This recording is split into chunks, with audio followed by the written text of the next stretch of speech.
इधर भैंसे खड़ी कर दो, इतनी गौ माताएं खड़ी कर दो और दोनों के बच्चों को एक साथ छोड़ो।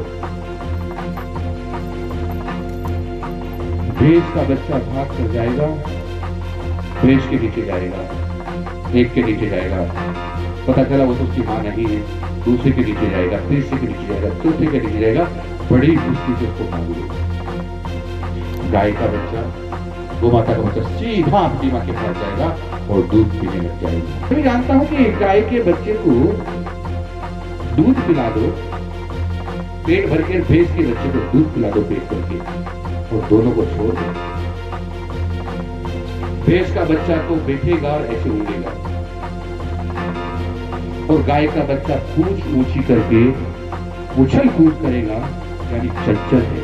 यानी हमारे बच्चों को चंचल बनाना है तो गाय का दूध पिलाओ, और हमारे बच्चों को ऊँगड़ियां बनाना है तो भैंस का दूध पिलाओ।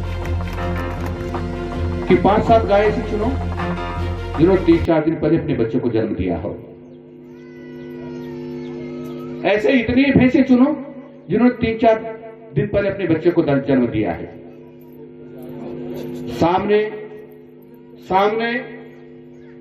इधर भैंसे खड़ी कर दो, इतनी गौ माताएं खड़ी कर दो और दोनों के बच्चों को एक साथ छोड़ो। भैंस का बच्चा भाग कर जाएगा, भैंस के नीचे जाएगा, एक के नीचे जाएगा, पता चला वो तो उसकी मां नहीं है, दूसरे के नीचे जाएगा, तीसरे के नीचे जाएगा, चौथे के नीचे जाएगा, बड़ी मुश्किल से उसको मांग लेगी। गाय का बच्चा, गौ माता का बच्चा सीधा अपनी मां के पास जाएगा और दूध पीने लग जाएगा। यानी गाय का, गौ माता का दूध पीने वाला बच्चा विद्वान होता है, बुद्धिमान होता है, और भैंस का बच्चा थोड़ा माइंड से फश होता है। महाराज जी, में गांव का आदमी ज्यादा समझता नहीं, परंतु मैं भी जानता हूं कि गाय के बच्चे को दूध पिला दो, पेट भर के भैंस के बच्चे को दूध पिला दो पेट भर के, और दोनों को छोड़ दो। भैंस का बच्चा तो बैठेगा और ऐसे ऊँगेगा,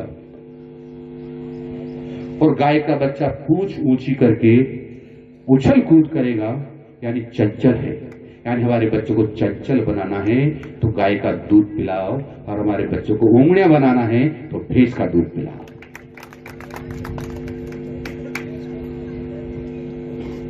महाराज जी, हम गाय के बच्चे को जो छोटा होता है तो बछड़ा बोलते हैं, थोड़ा बड़ा हो जाए तो केड़ा बोलते हैं, थोड़ा बड़ा हो जाए तो नारक्या बोलते हैं, और थोड़ा बड़ा हो जाए तो बेल बोलते हैं। और भैंस के बच्चे को छोटा हो तो पाडा बोलते हैं, थोड़ा बड़ा हो जाए तो पाडा बोलते हैं, और बड़ा हो जाए तो पाडा बोलते हैं। कितना ही बड़ा हो जाए वो पाडा का पाडा ही रहता है। यानी प्रोग्रेस तो गाय का दूध पीने वाला ही करता है। यदि अपने बच्चों को आगे बढ़ाना है, अपने बच्चों को बुद्धिमान बनाना है, अपने बच्चों को चंचल बनाना है, तो गोमाता का दूध पिलाओ। कई वर्षों से हम सब लोगों ने देखा है कि गोमाता को लोगों ने घर से बाहर निकाल दिया है। इसके कारण से निगाह चुका करके तस्कर लोग उनको बूचड़खाने ले जा रहे हैं, उनको काट कर खा जाते हैं या खिला देते हैं। इधर बेतहाशा हमने पॉलीथीन का उपयोग किया है, उसके कारण से कभी कभी भूखी मरती हुई गोमाता उसको खा जाती है, और अधिक दिनों तक खाने के बाद वो मर जाती है। इधर जब ये सड़कों पर बैठती खुली रहती है तो एक्सीडेंट होते हैं, उसमें हजारों लोग हर साल एक्सीडेंट के कारण से मरते हैं। गौ माताएं भी एक्सीडेंट में मरती हैं, घायल भी बड़ी संख्या में होती है। उधर किसान जो खुली रहती है तो किसानों को नुकसान खेतों में करती है। इन सब से बचाने के लिए एक सबसे बढ़िया तरीका जो पहले था, आज के 40-50 साल पहले हम छोटे थे तो देखते थे कि गांव के सब लोग मिलकर के एक गायों का ग्वाला नियुक्त करते थे। वो सारी गायों को चराने के लिए दिन भर चराने के लिए ले जाता था, और शाम को गायें अपने अपने घर पहुंच जाती थी। वो परंपरा बंद हो गई।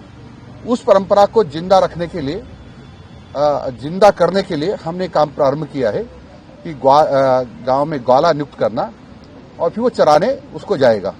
धीरे धीरे हमारा प्रयास ये रहेगा कि पूरे राजस्थान में ये परंपरा जिंदा हो जाएगी, तो बहुत सारी समस्याओं का समाधान इससे हो जाएगा। ये सरकार की तरफ से नहीं है, ये दानदाताओं की तरफ से होगा, सहयोगकर्ताओं की तरफ से होगा, हमाताओं की तरफ से होगा। एक ग्वाले को 10,000 रुपये महीने देंगे। उस 10,000 रुपये महीने में के साथ साथ जो उसका गोबर होगा वो भी ग्वाला का ही होगा, उसको एक्स्ट्रा आमदनी होगी। इसी प्रकार से 50 ग्वालों पर एक हम उसका प्रबंधक यानी सुपरवाइजर रखेंगे, ताकि ग्वाले गायों को ठीक तरह से चरा रहे इसकी देखभाल करता रहेंगे। और उसको हम 20,000 रुपये देंगे और 5,000 रुपये उसके मोटरसाइकिल के और उसके ईंधन के खर्चे के लिए देंगे। इस प्रकार से जो हमारा प्रबंधक रहेगा